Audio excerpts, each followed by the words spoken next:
Es gibt einfach keine Menschen, die so froh sind, durch Berlin oder Deutschland zu laufen. Also Mhm. da kannst du erzählen. Und wenn du woanders hingehst, da siehst du auch lächelnde Gesichter auf der Straße, einfach weil so Menschen Mhm. sind ja auf und denen es da gut geht. Mhm. Ja. Ja, und das habe ich jetzt mehrmal bemerkt und man merkt es eben erst, wenn man aus dem Milieu rausgeht, in einem anderen Milieu ist, wo man sich viel besser fühlt und dann wieder zurückkommt. Ja.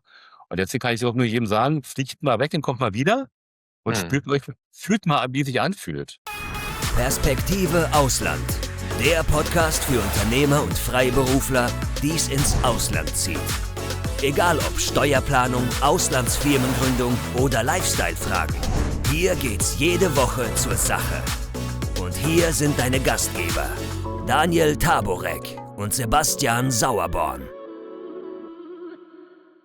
Ich möchte heute in unserem Podcast ja mal Frank und Jana interviewen. Ihr wart ja beide bei unserem letzten Workshop mit in Georgien. Und Georgien ist ja eines unserer bekannten Plan B-Ziele für Residence Card, für mehr Reisefreiheit, als Bankenstandort, für Vermögensschutz, Diversifizierung oder auch als wirklicher Plan B-Rückzugsort. Habe ich ja schon öfters darüber erzählt ja auf unserem Kanal. Wenn es mal doch ungemütlich oder unerträglich in der Europäischen Union würde oder natürlich auch, das ist so der vierte Punkt, weshalb einige sich für Georgien interessieren, wenn man mit Krypto was machen will. Also das ist das, was wir ja immer erzählen auf unserem Kanal. Viele sehen das kritisch. Vielleicht habt ihr es ja auch vorher kritisch gesehen. Was erzählt er da immer über Georgien und so weiter und so fort? Manche sagen, Georgien ist unsicher, es ist russlandnah und dann gibt's immer wieder das Thema mit dem CRS, Informationsaustausch und so weiter und so fort. Also, liebe Jana, lieber Frank, schön, dass ihr bereit seid, unseren Zuschauern und Zuhörern da mal ein bisschen eure eigenen Erfahrungen zu erzählen. Aber vielleicht erzählt ihr vorher noch mal was über euch selber.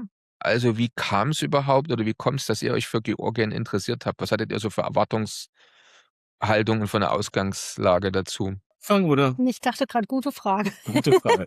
Also, wir müssen ja bekennen, wir haben dich ja schon kennengelernt, vor Georgien in Sansibar, in Fumba Town und kennst du auch schon ein paar Tage.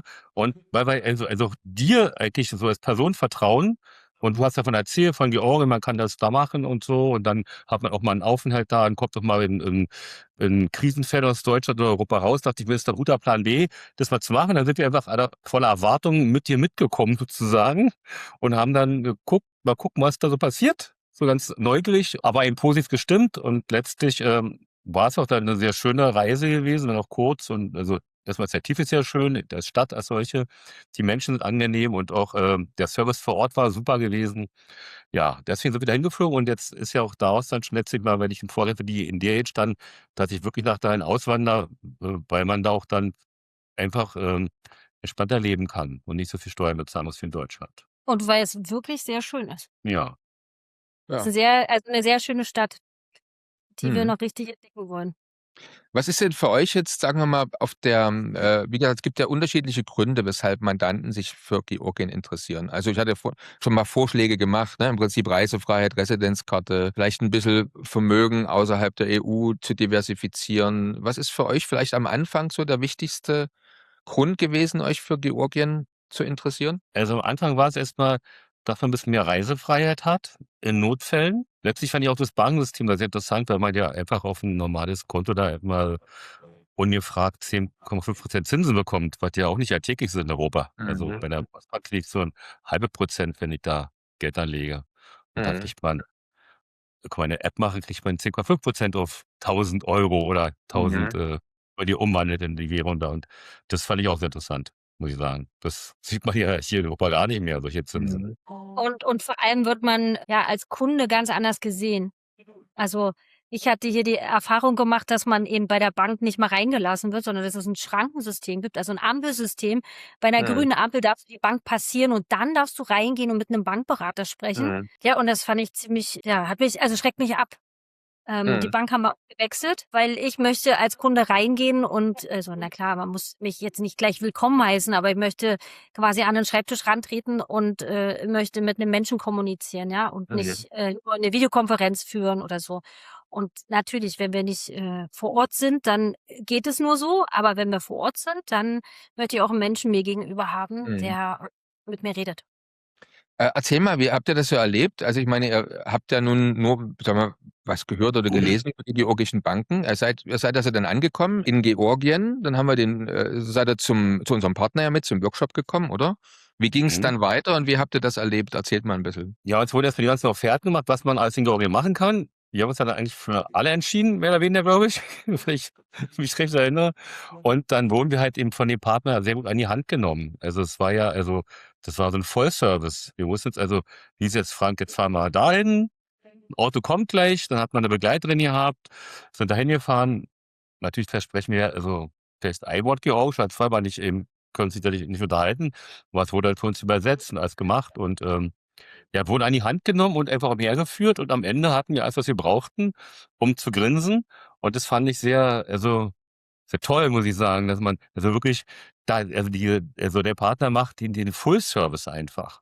Ja, und ist immer zu Eingesprächen bereit, berät dich gut. Ja, ich fand das also auch irgendwie ein bisschen krass, wie wir da hin und her gefahren sind, die ganze Stadt. Und jetzt gehen wir zum Notar, jetzt gehen wir da dahin, jetzt gehen wir dahin. Und dann wurden Papiere vorgelegt, haben wir unterschrieben und jetzt haben wir dann unsere Firmen da. Und ja, fand ich gut organisiert. Ja, Ja, sehr gut.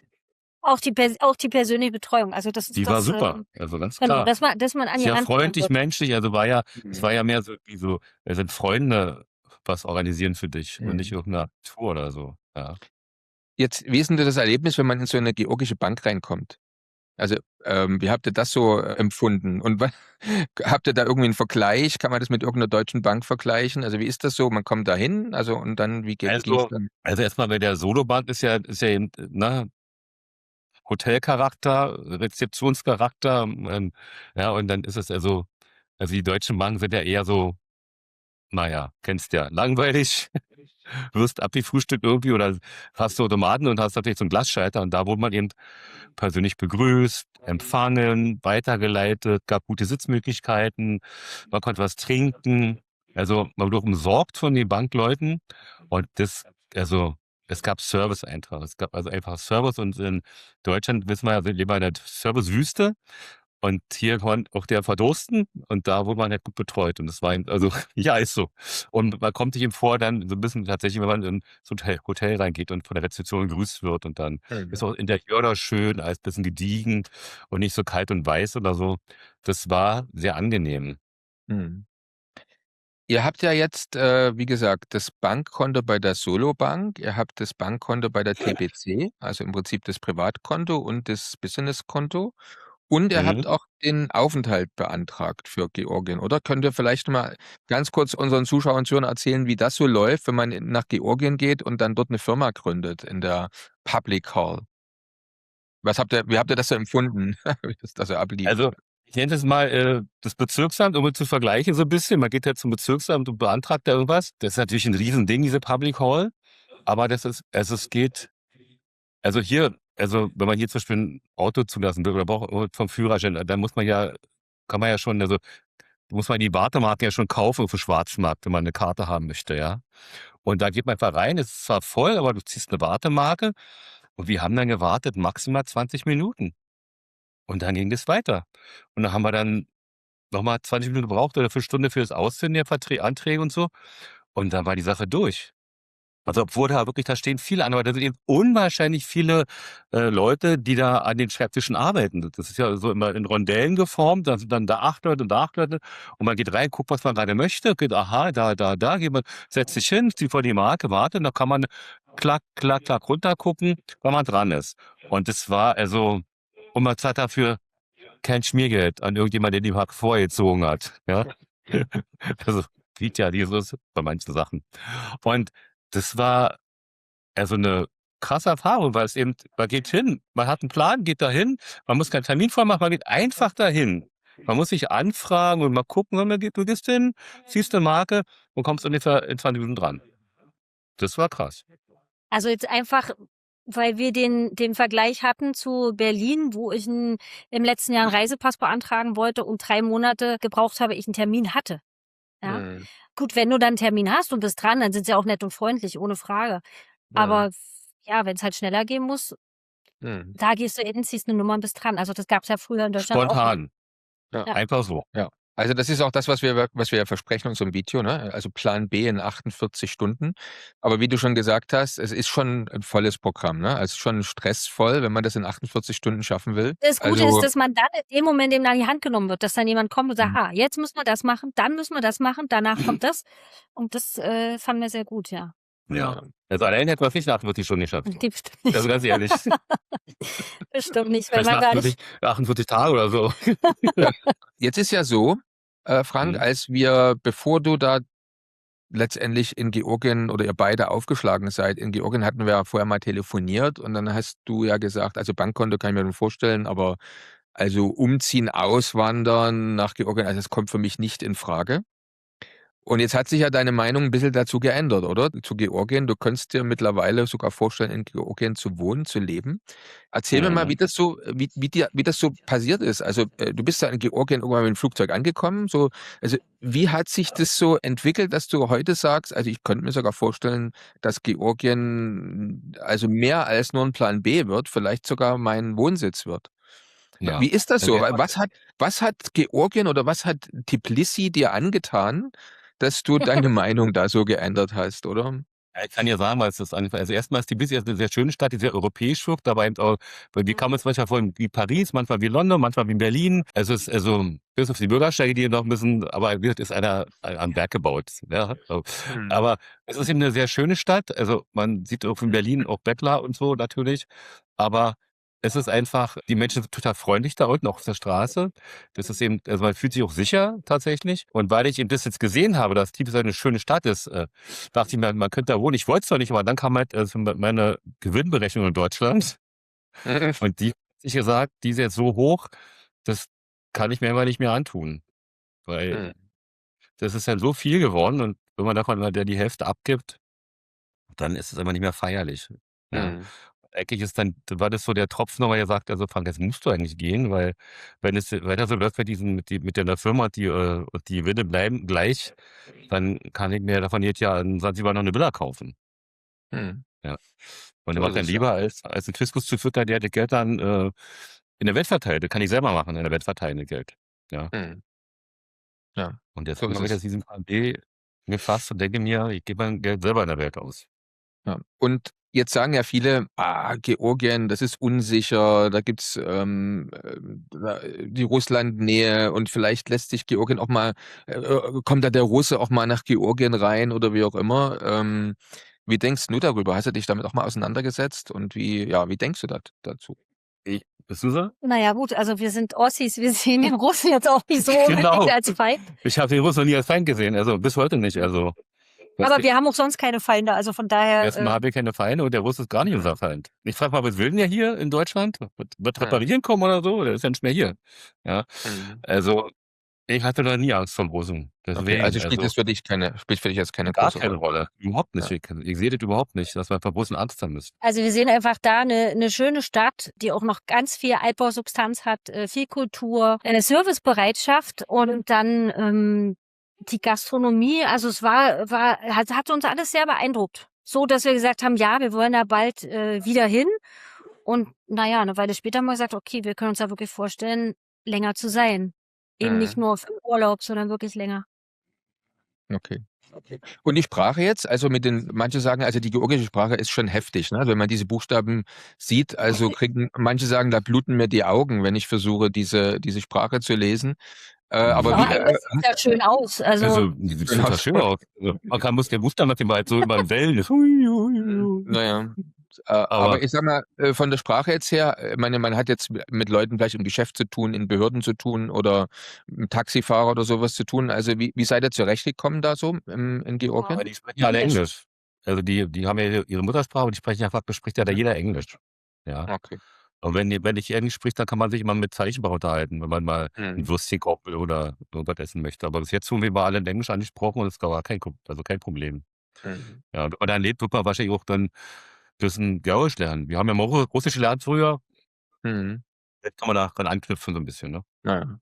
Jetzt, einige hält ja ab, Georgien zum Beispiel dort ein Bankkonto zu machen, weil man ja zumindest offiziell liest, Georgien nimmt am Informationsaustausch teil. Und da sagen viele, also dann gehe ich lieber woanders hin mit dem Bankkonto. Mal die Frage vielleicht, bist du nach deiner Steuernummer gefragt worden beim Eröffnen des Bankkontos oder wie lief das da so ab zum Thema CRS-Datenaustausch? Das wurde gar nicht gefragt. Meinen Namen haben sie, ja.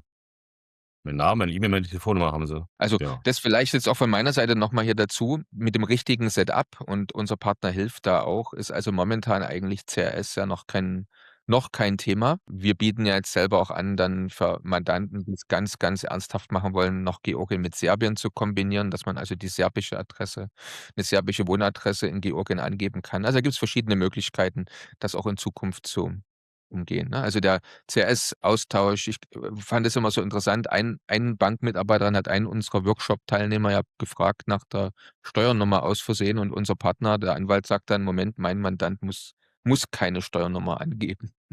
Zum Beispiel, das ist immer noch ganz interessant. Schön, ja. Und generell gibt es sonst noch vielleicht irgendwas, wo ihr sagt, das sollte man wissen, falls man sich für Georgien interessiert? Was würdet ihr Na, gerne noch an Interessenten mit auf den Weg geben? na, nicht, was man wissen muss, das wird doch wahrscheinlich kommen, die Frage, aber was ich eben sehr interessant fand, wir konnten damit so beim Rückflug mit unserer Bankkarte dann die Fastlane nehmen am Flughafen und brauchten nicht die Zickzack-Stangenlinie nehmen, sondern durften dann eben Fastlane gleich durch an einem extra Schalter, weil wir die Karte draufgelegt haben.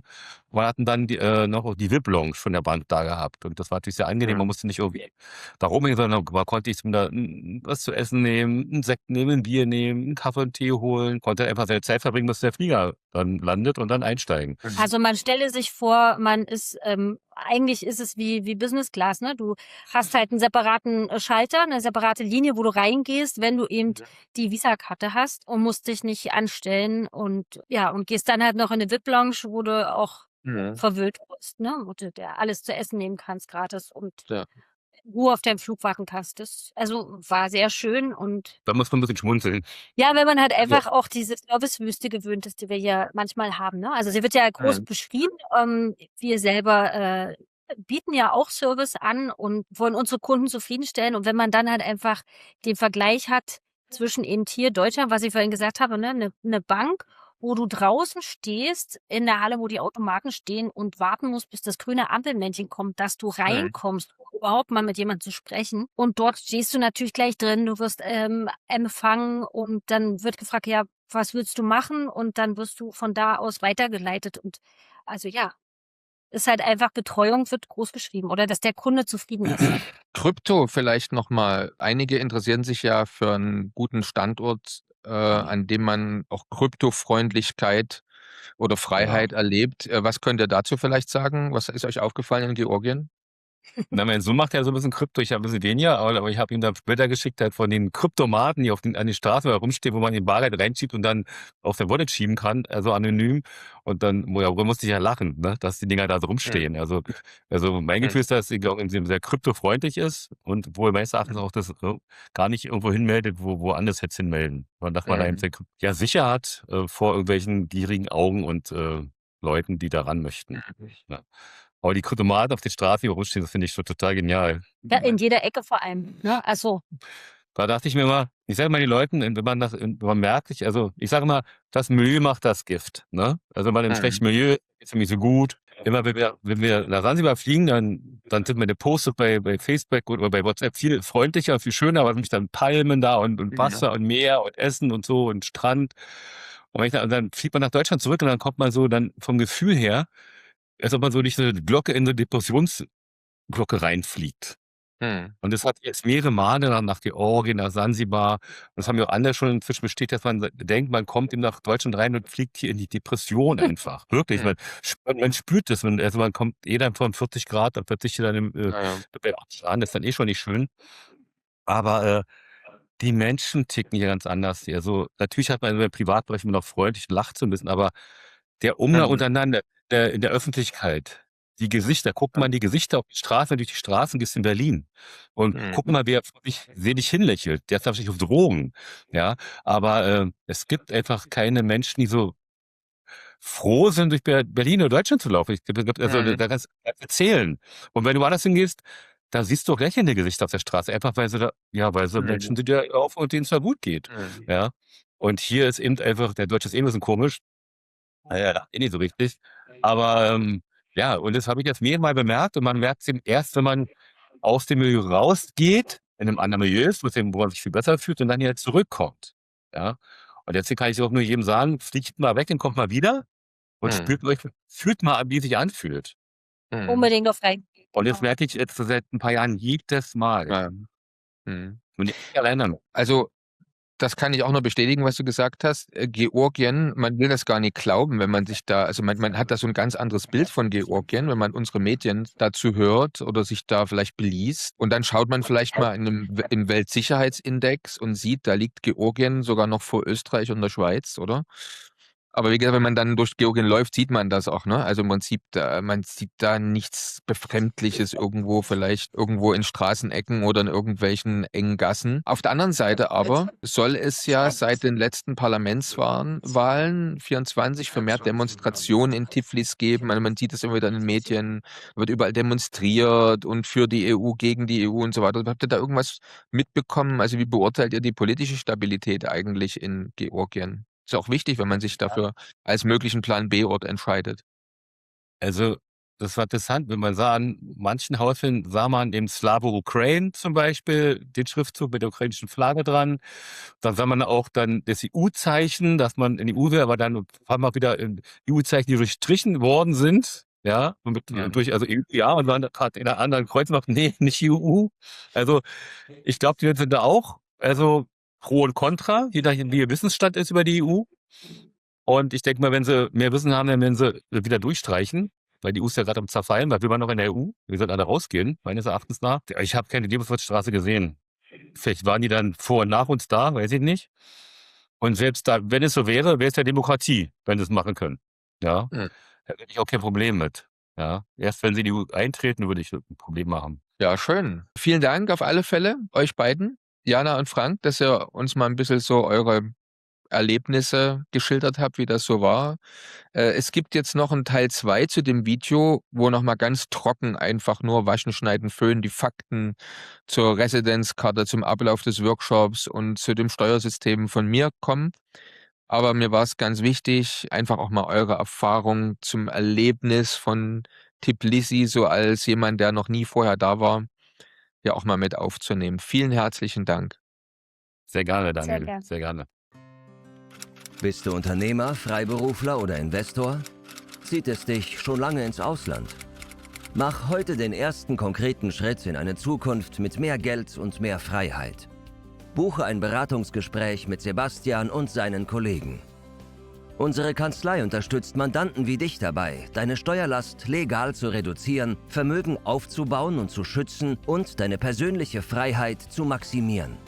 Profitiere jetzt von unserem Fachwissen und unserem Netzwerk. Gehe zu mandatierung.com und werde Mandant unserer Kanzlei.